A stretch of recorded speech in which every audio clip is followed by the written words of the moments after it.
Hello दोस्तों, आज हम स्टार्ट करने वाले हैं मध्यकालीन भारत का इतिहास। और इसमें हम पहला टॉपिक पढ़ने वाले हैं इस्लाम धर्म का उदय। और हम इस्लाम धर्म का उदय टॉपिक इसलिए लिया है क्योंकि ये जो भारत में मध्यकालीन इतिहास है उससे जुड़ा हुआ है, इसलिए हमने ये टॉपिक लिया है। तो चलिए वीडियो को स्टार्ट करते हैं। पहला टॉपिक है इस्लाम धर्म का उदय। जो इस्लाम धर्म का उदय है वो 6वीं शताब्दी से माना जाता है। ये इसका जो है इस्लाम धर्म का उदय वो 6वीं शताब्दी में हुआ था, तो 6ठी शताब्दी है। इसके बाद इसका जो प्रसार जो किया था वो मोहम्मद साहब ने किया था। इन्हें इस्लाम धर्म का जो है एक तरह से जो कहते हैं ना संपादक माना जाता है। तो जो मोहम्मद साहब के बारे में कुछ मुख्य बातें हैं, जिससे कि इनका जन्म कब हुआ था, 570 ईस्वी में हुआ था। और इनके पिता का नाम अब्दुल्ला था और इनकी माता का नाम अमीना था। इस तरह से, और इनके माता पिता की मृत्यु हो चुकी थी जब ये छोटे थे बचपन में। तो इनका जो पालन पोषण है वो इनके चाचा अबू तालिब ने किया था।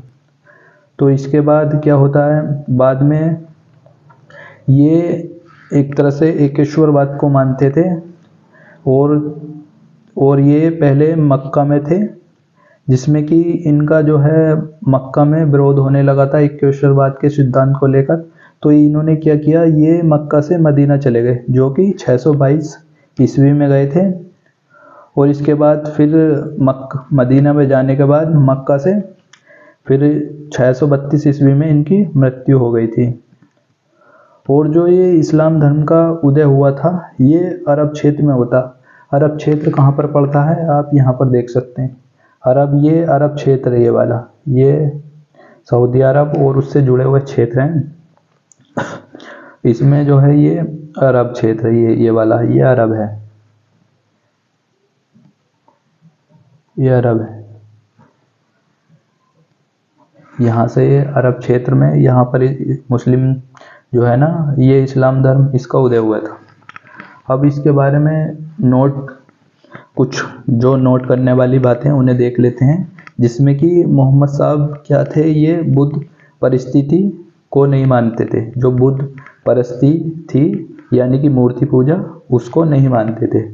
और ये जो है एकेश्वरवाद के सिद्धांत को मानते थे और इन्होंने ही ये एकेश्वरवाद का सिद्धांत लिया था।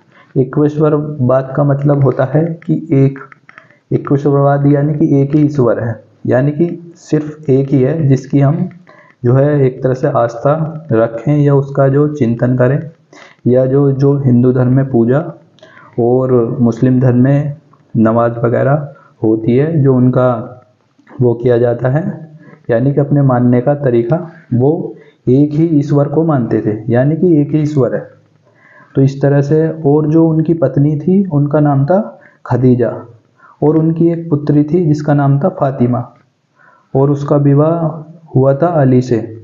और फातिमा और जो अली हैं, इनका जो है 2 पुत्र हुए थे, जिनका एक नाम था, जो बड़े बेटे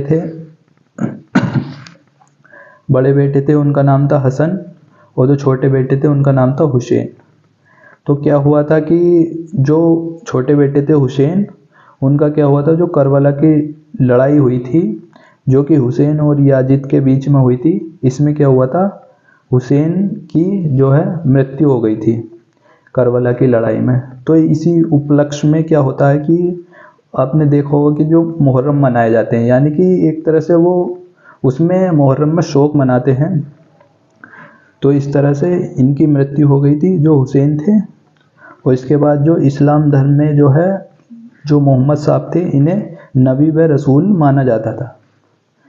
तो इस तरह से अब बात कर लेते हैं जो मोहम्मद साहब के बाद जो उत्तराधिकारी हुए हैं वो कौन कौन थे। तो जो मोहम्मद साहब के बाद के जो उत्तराधिकारी हैं वो खलीफा कहलाए। अब खलीफा क्या होता है, खलीफा जो इस्लाम धर्म का जो उदय हुआ था, जो इस्लाम धर्म में होता है ना, वो सबसे उच्च पद होता है खलीफा का। और इसमें क्या होता है, खलीफा को एक तरह से धर्मगुरु माना जाता है इस्लाम धर्म में। और जो धर्मगुरु और जो इस्लामिक राज्य में जो राजा, जैसे किसी राज्य में कोई राजा होता है तो उसके बराबर उसे दर्जा दिया जाता था खलीफा को। और जो पहले खलीफा हुए हैं, यहाँ पर देख सकते हैं आप, जो पहले खलीफा हुए हैं वो थे अबू बकर, और जो दूसरे खलीफा हुए हैं वो थे उमर, और उमर के बाद हुए उस्मान, और उस्मान के बाद हुए चौथे खलीफा अली। अली जो है, अब इसमें बात कर लेते हैं जो शिया सुन्नी विवाद है वो क्या है। तो जो वास्तविक उत्तराधिकारी हैं इसमें क्या होता है, इन्हें जो शिया लोग थे वो अली को जो है वास्तविक अधिकारी मानते थे, और जो सुन्नी लोग हैं वो अबू बकर, उमर और उस्मान को जो है वास्तविक अधिकारी मानते थे। तो ये विवाद है कि जो शिया लोग थे वो अली को जो है उनका, मोहम्मद साहब का वास्तविक उत्तराधिकारी मानते थे, लेकिन जो सुन्नी लोग थे वो अबू बकर, उमर और उस्मान, इन तीनों को मोहम्मद साहब का वास्तविक अधिकारी मानते थे। तो यही इनमें विवाद था, जिसमें कि जो अली थे वो इनकी पुत्री के जो है वो पति थे, हस्बैंड थे मोहम्मद साहब की पुत्री के, यानी कि इनके दामाद थे। तो इनका इनसे एक तरह से रक्त संबंध था। लेकिन जो ये तीन खलीफा हुए हैं, अबू बकर, उमर और उस्मान, इनका मोहम्मद साहब से कोई रक्त संबंध नहीं था। तो इसलिए इनमें दोनों में विवाद चलता रहता है। अब इसके बाद बात कर लेते हैं इस्लाम धर्म के जो उदय हुआ था उसके पश्चात क्या हुआ था। अरब राज्य की जो नींव पड़ी, यानी कि जो ये राज्य है इस्लाम धर्म के उदय के बाद इसकी जो है ना अरब राज्य की नींव पड़ी, यानी कि ये अरब कहलाया। इसके बाद जो इसका प्रमुख होता था वो खलीफा होता था, जो कि ऊपर बता चुका हूँ मैं। और इसी के साथ जो इसकी शुरुआती राजधानी थी वो मदीना थी, और मदीना के बाद जो इसकी राजधानी बनी वो बगदाद बनी। और जो इनके जब इसकी और धीरे धीरे ये जो है अरब साम्राज्य का विस्तार ईरान, इराक, तुर्की तक हो गया, यानी कि यहाँ तक अरब, यहाँ से ईरान, इराक और अरब यहाँ तक हो गया इसका विस्तार। तो चलिए इस वीडियो को यहीं तक रखते हैं। अगर वीडियो अच्छी लगी तो वीडियो को लाइक करें और चैनल को सब्सक्राइब करें, और आगे भी ऐसी वीडियो देखने के लिए हमारे चैनल से जुड़े रहें।